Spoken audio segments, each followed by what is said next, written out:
네, 안녕하세요. 원영석입니다. 오늘도 원영석의 진실정치 애청해주셔서 감사합니다.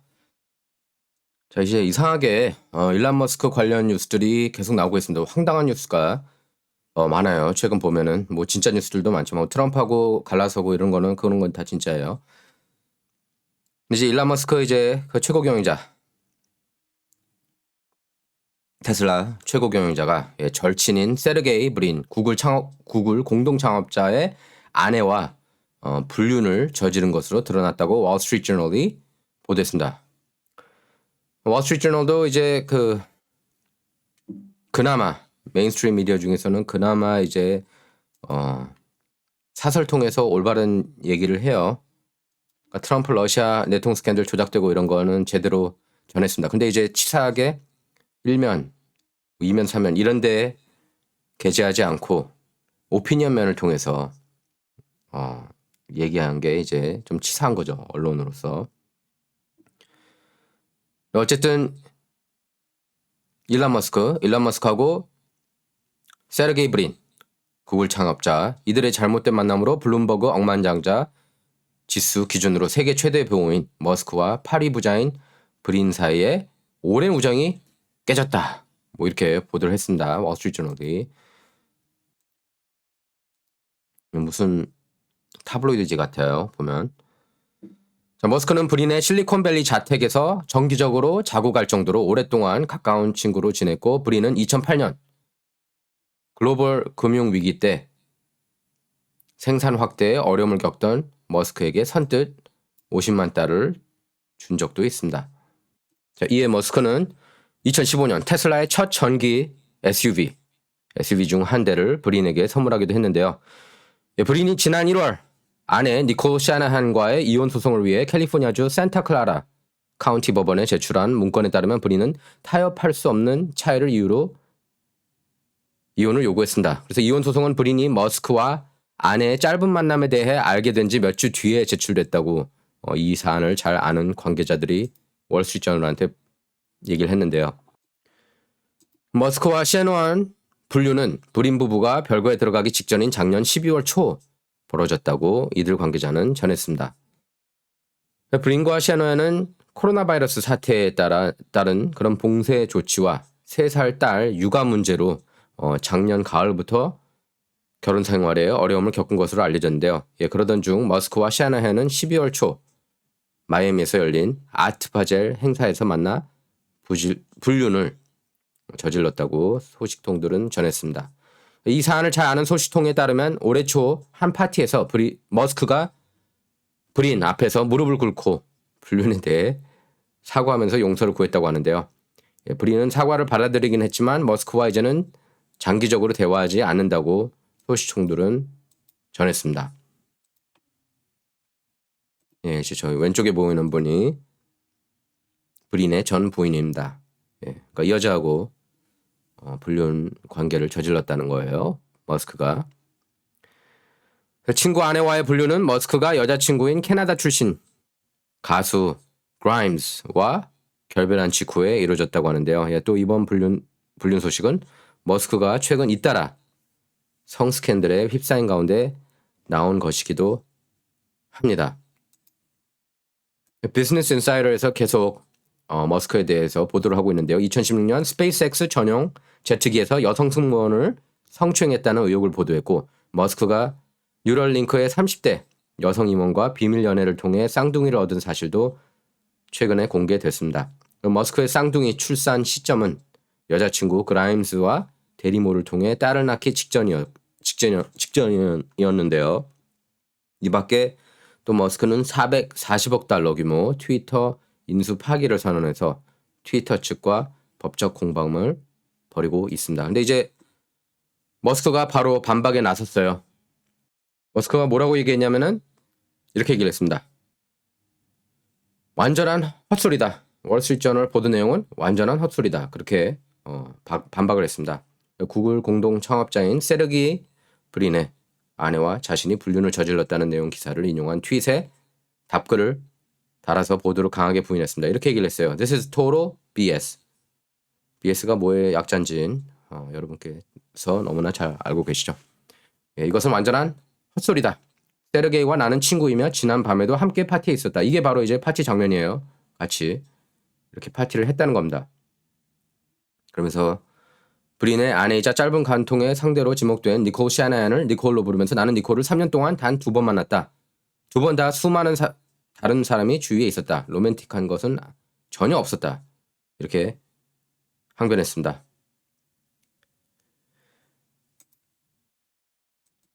자, 낸시 펠로시 뉴스에 나왔습니다. 예, 지겹죠. 80대, 지금 80대인데도 연방 하원 의장직 그러니까 정기 은퇴 하질 않고 있습니다. 또 재선 도전을 한다고 그러죠. 자, 중국이 낸시 펠로시 하원 의장 4달 대만 방문 추진과 관련해 전례 없이 강경한 경고 메시지를 미국에 비공식적으로 전달했음을 시사했습니다. 중국 외교부 대변인은 정례 브리핑에서 중국이 펠로시 의장의 대만 방문과 관련해 과거 다른 사례 때보다 더 강력한 경고를 미국 측에 비공식적으로 전달했다는 그런 파이낸셜 타임스 보도 사실 여부를 질문받자 당신이 알고 있는 내용이 정확하다고 생각한다. 이렇게 답했습니다.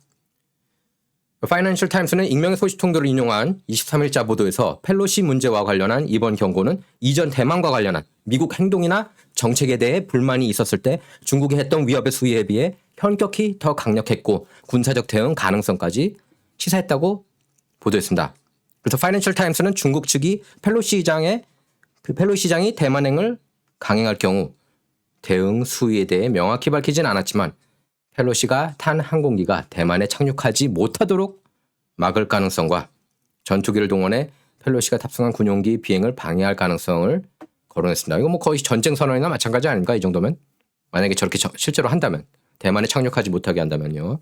연방하원 의장을 중국 대변인은 중국 측이 경고한 대응에 군사적 수단까지 포함될 수 있다는 파이낸셜 타임스 보도 사실 여부는 확인하지 않았습니다. 다만 이렇게 얘기를 했습니다. 대변인이 중국 측은 최근 미국 측을 향해 여러 차례 펠로시 대만 방문에 대해 결연한 반대, 엄중한 우려와 엄정한 입장을 밝혔다. 이러면서 우리는 언제든 준비가 돼 있다. 이렇게 말했습니다.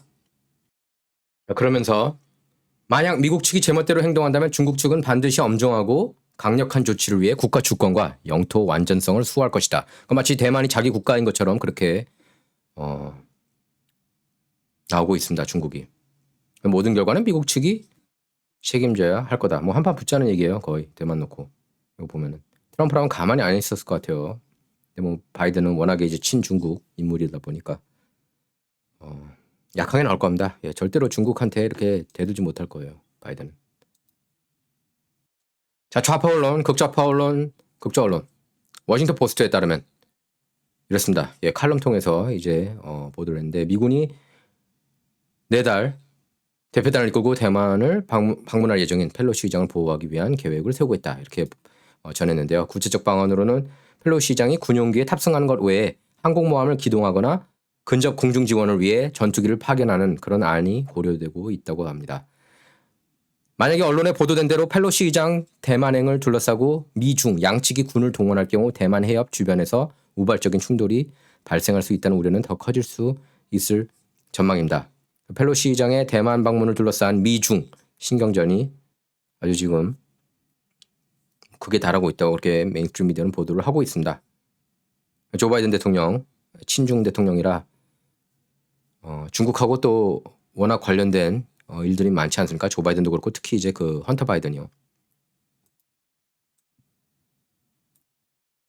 중국은행하고도 깊숙한 관계입니다. 헌터 바이든. 조 바이든도 연관이 돼 있어요. 여러분께서 진짜 뉴스 접하신 분들은 너무나 잘 아실 겁니다. 그래서 그 펠로시 의장 대만 방문을 둘러싼 신경전이 지금 극에 달하고 있는데 바이든 대통령과 시진핑 중국 국가주석 통화 때 관련 논의가 이루어질지 주목되고 있습니다. 자, 이런 가운데 대만은 코로나 바이러스로 지난 2년간 중단했던 민방공 훈련을 재개했다고 대만 중앙통신사가 전했습니다. 수도 타이베이에서는 오후 1시 30분부터 30분간 공습에 대비한 거리 소개 훈련이 펼쳐졌습니다. 미사일 경보가 울려 퍼진 가운데 주민들에게는 즉시 실내로 대피하라는 문자 메시지까지 전달됐다고 합니다. 그래서 상점들은 문을 닫고 야간 공격에 대비해 전등불을 껐습니다. 또 소방대원들은 미사일 공격으로 일어난 화재 진화 훈련을 펼쳤습니다. 커원저 타이베이 시장은 훈련을 감독한 뒤에 이렇게 얘기를 했습니다. 전쟁이 일어날 경우에 대비할 필요가 있다. 중국 군용기가 최근 몇 년간 대만을 자주 괴롭히고 있고 지난 2월에는 러시아와 우크라이나 전쟁까지 발발했다. 이러한 사건들은 우리가 평화 시에 경계를 게을리해서는 안 된다는 것을 상기시킨다. 이렇게 말했습니다. 그래서 대만에서는 현지 시각 28일까지 타이베이를 시작으로 28일까지 지역별로 공습 대비 훈련을 펼쳐나갈 예정입니다. 자, 그리고 연방 하원 쓰나미를 만들 거라고 합니다. 예, 올해 11월 중간선거에서 40에서 70석일 거다. 뉴트 깅그리치 전 연방 하원의장이 그렇게 전망했습니다. 그리고 연방 상원에서는 5석에서 6석 다수당 된다. 5석, 6석 차로. 예, 그렇게 얘기를 했습니다. 뭐 중간선거 11월 지켜봐야죠. 예. 저도 이제 공화당이 압승을 거둘 거라고 그렇게 예상을 하고 있습니다. 지금 모든 정황을 밀어볼 때요. 그런데 이제 항상 2020년 이슈가 또 반복되는 거 아니냐. 예, 그런 우려가 없는 건 아닙니다. 자, 원영석의 진정 이번 시간 여기서 마치도록 하겠습니다. 예, 진정은 좌와 우를 말하는 시간이 아닙니다. 옳고 그름을 논하는 시간입니다. Not about left or right, all about right or wrong입니다. 감사합니다.